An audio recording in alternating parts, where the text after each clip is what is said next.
आप सभी को नमस्ते प्रणाम जय माता दी। तो हमारी 3 लोगों की टोली हम सभी लोग अभी निकल गए एक बड़ी स्पेशल जगह पे जा रहे हैं हम। तो ये छोटा सा ब्लॉग होगा हमारी जर्नी का, और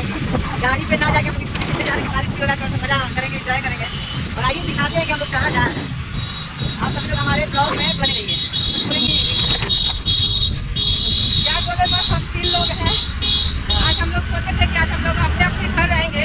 लेकिन किसी वजह से रह नहीं पाए। तो आज देखिए हम लोग मेन वो है, अब जाते हैं और दिखाते हैं आप लोग को कि हम लोग कहाँ जा रहे हैं। हम लोग सोए थे, अचानक मूड बना कि चलिए चलते हैं, तो फिर हम निकल चुके हैं। खैर ऐसे कामों के लिए हम लोग ब्लॉग तो बनाते नहीं, लेकिन आज मन कर दिया बस चलिए इसको भी थोड़ा सा ये मोमेंट है, इसको कैप्चर किया जाए। बनाया इसलिए जा रहा है कि सबके जीवन में कुछ सुधार आए, बस हम लोग का मेन मकसद यही है। इसलिए हम लोग ब्लॉग बना रहे, नहीं तो ऐसे चीज़ों का हम लोग ब्लॉग बिल्कुल नहीं बनाते हैं। तो बने रहिए आप सभी लोग ब्लॉग। चलता डगरिया और पीरा चला पारे। हेलो दोस्तों, तो हम लोग अभी जहाँ आने वाले थे आके पहुँच गए हैं। आगे चलिए, हम आज जिउतिया का दिन है और आज मिलते हैं स्पेशल लोगों से। चलता डगरिया पीरा चला पारे, जोनियों से दूर बा बोलमुआ के गाँव। सब करूँ, लेकिन आप नहीं कह जाती है सास ससुर के बारे में बात के मर से या तो सास ससुर संग रह ना हमरा संग ये और के तू किसी के बात ते में और जोनियों से दूर बा बोलमुआ के गाँव रे, जोनियों से दूर बा। बोले का खाली पैदा हो जाए लड़कियों के पास जान जाते से कि गेर में आ गए नदी अभी के नहीं निकल है ना ये कोई सब चीज भी खाली औरत आज सुन साथी देखे जाए के अकेल बा संगी न साथी, नइखे सवारी रेल गाड़ी घोड़ा हाथी, बीच दरिया दरिया में नइखे नाव रे, जोनियों से दूर बा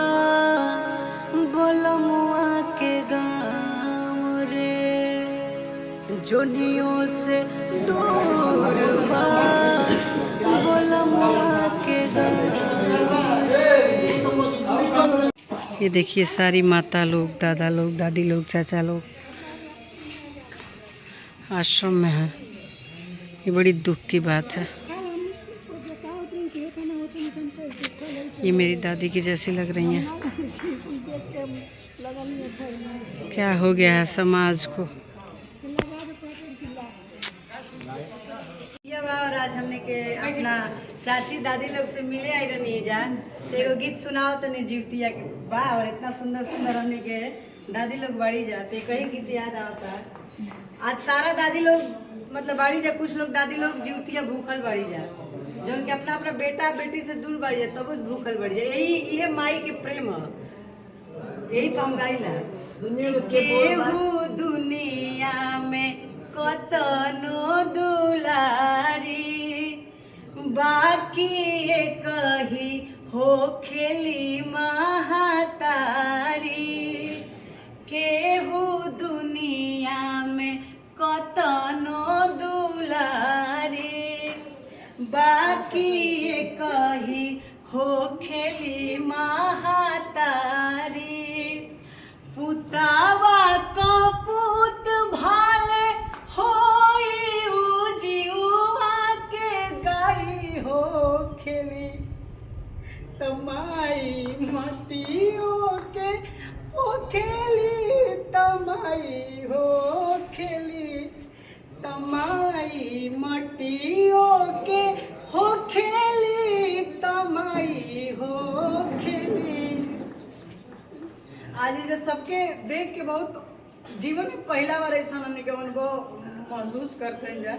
ऐसे कि हमने के कब अपना आजी लोग से मम्मी लोग से मतलब दूर नहीं की जगह ले जा, कैसन कैसन धरती पे मतलब लोग बाड़ा मुझे हाँ रहता है ऐसा ही कि अमृत के धार के हो के तनो पियाई एगो माई बिना कि अमृत के धार के हो के तनो पियाई एगो माई बिना कैसे करे जावा जुड़ाई भाई एगो माई बिना कैसे करे जावा जू कि करे हसान माई दुनिया देखावेली बोले पतियावे और चले के सिखावेली कि कोई के जीवती आओ मिरिया बढ़ाई एगो माई बिना करी के जीवती आओ मिरिया बढ़ाई एगो माई बिना अरे कैसे करे जावा जुड़ाई भाई एगो माई बिना। चलिए हम गीत आप लोग के रोआवे खातिर ना हंसावे खातिर गौनी लेकिन तो सबको ना जला हाँ आ जाला गीत ऐसे रोई गाना मत गीत मतलब गीत जलता हाँ देखिए कहल जाला महतारी एगो रहेले महतारी एगो रही 10 गो लड़का रही नो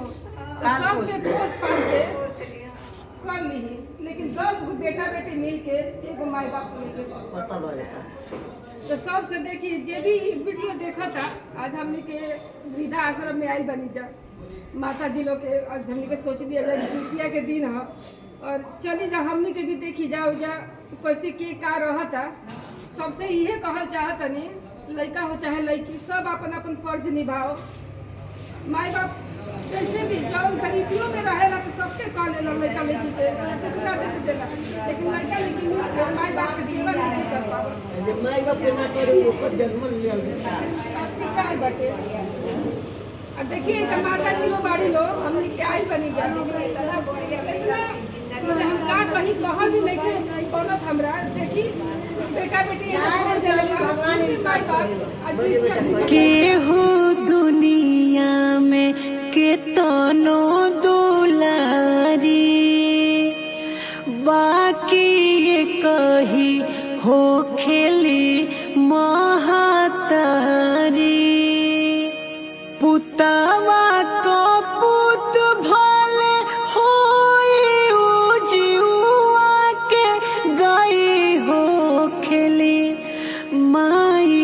मटियों के हो खेली तमाई हो खेली अमृत के धान के हो के तनो पियाई एगो माई बिना अमृत के धार के हो के तनो पियाई एगो माई बिना कैसे करे जावा जुड़ाई भाई एगो माई बिना कैसे करे जावा जुड़ाई भाई एगो